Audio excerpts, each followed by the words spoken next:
this working? Can you guys hear me?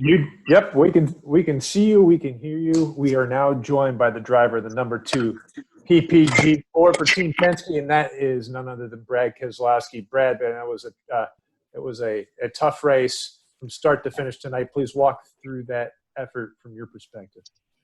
Yeah, a decent finish for us. We ended up third. I felt like we had a pretty good car. Had a rough start there I started in the outside lane, and I guess the tires with the track not having any rubber when you started in the outside lane just completely blistered and corded. And so we lost almost 2 laps the first run. Thought something was broken, didn't know what was going on, and finally got new tires put on lap 60. And, of course, then we were lapped down. And by the time we were able to get our lap back and all that, we were at the end of stage 2 and running, 10th or 11th. And unfortunately, I didn't get any stage points, but rallied to get up to the lead there with, about 150 to go. And just wasn't quite good enough to hold off the 19. He was super, super strong and proved, why he's so good. He just kept passing cars and just flying. Pretty impressive. But all in all, I was really proud. It's the first time that I've been here with Jeremy Bowens, and this is very much a track that, you get a lot of reps with the crew chief, and you just keep iterating and finding small little things to get to the front and to be the best. And to come here our first time together and run third, I think is a pretty good mark for us.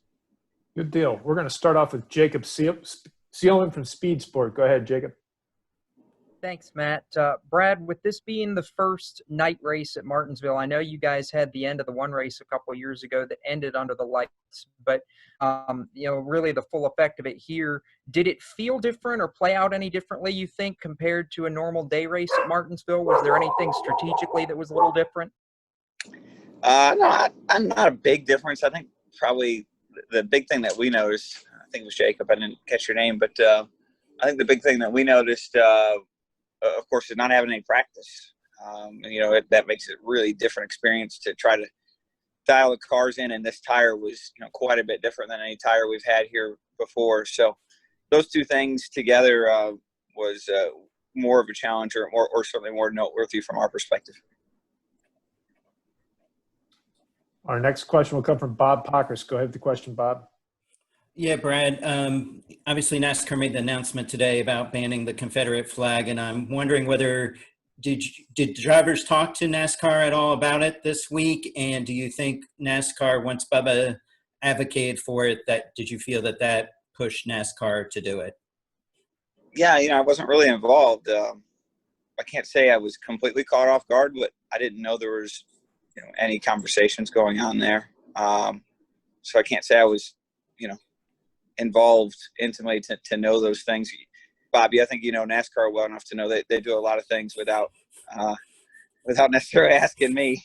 But with respect to that, I don't want to say I was caught out in left field. That's not accurate, but it wasn't something that I was necessarily expecting to hear when I woke up today either.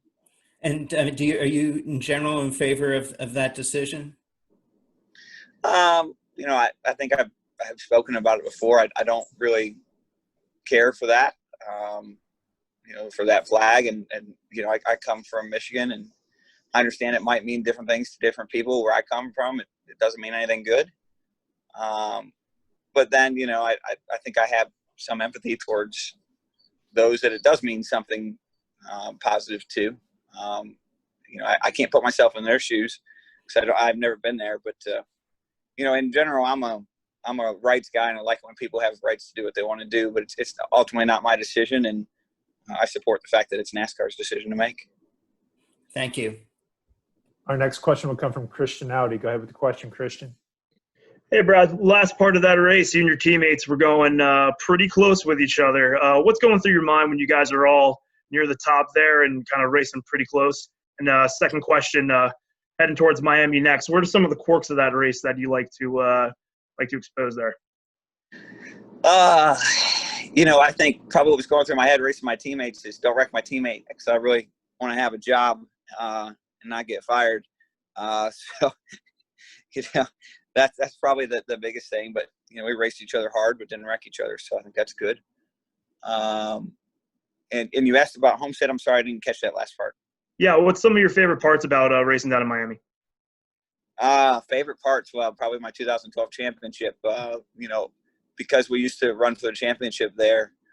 That's what it'll always be to me. It'll be those memories and of deciding titles and championship parties and something I'll never forget. Our next question will come from Jordan Bianchi. Go ahead with the question, Jordan. Hi, Brad. I'm wondering if you had heard Bubba's comments over the last few days, your reaction to them, and what you thought overall of his activism over the last few weeks. I've heard a few of them. I can't say he's done a lot of media. I don't know how he keeps up with it. I can't keep up with my own media, let alone his. So I can't tell you I've heard everything he said to know exactly his position articulately. But, he's standing up for what he believes in, and I can support that.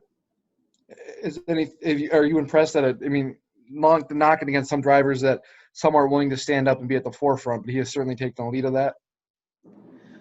Yeah, he's got obviously a much different perspective than any of us do. And, that gives him, an authoritative role with everything that's going on, or I don't know if authoritative is the right way, but certainly a credible perspective. How about that?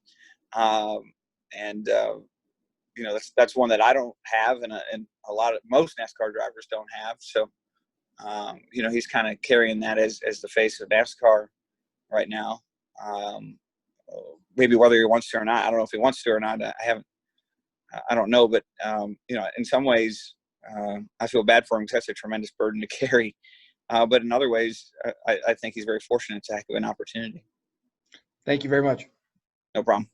Our next question will come from Dustin Long. Go ahead with the question, Dustin. Yeah, Brad, a couple things. You mentioned just being with a new crew chief at this event, at this track, and some of the challenges, and just kind of learning a little bit more.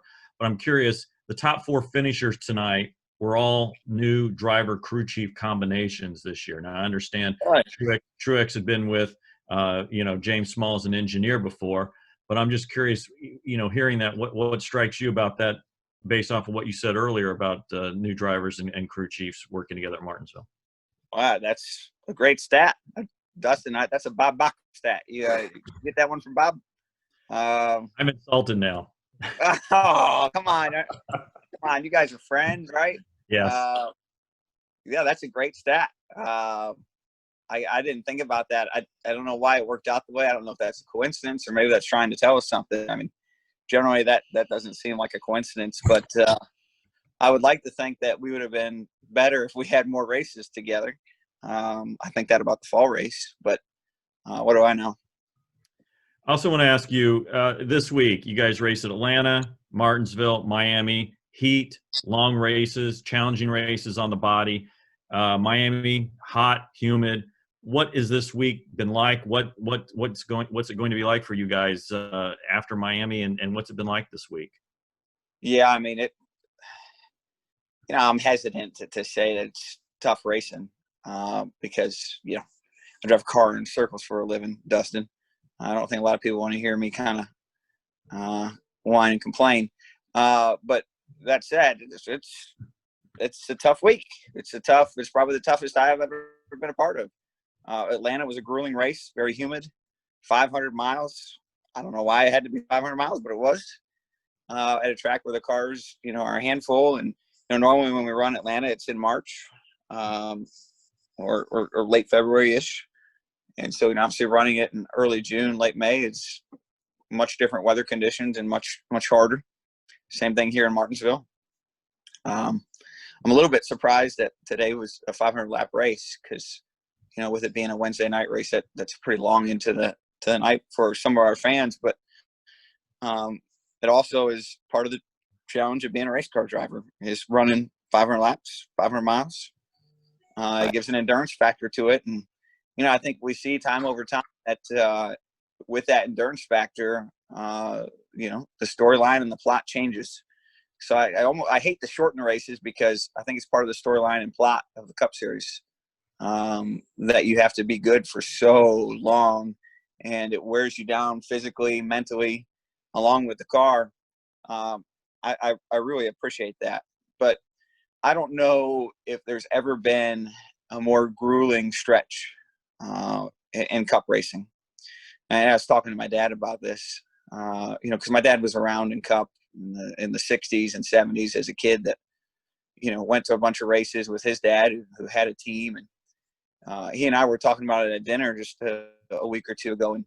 And you know, he asked me, you know, you going to be all right for this stretch of races? And I told him, well, I'm just going to have to suck it up. You know, what are you going to do? You have to find a way and persevere through it.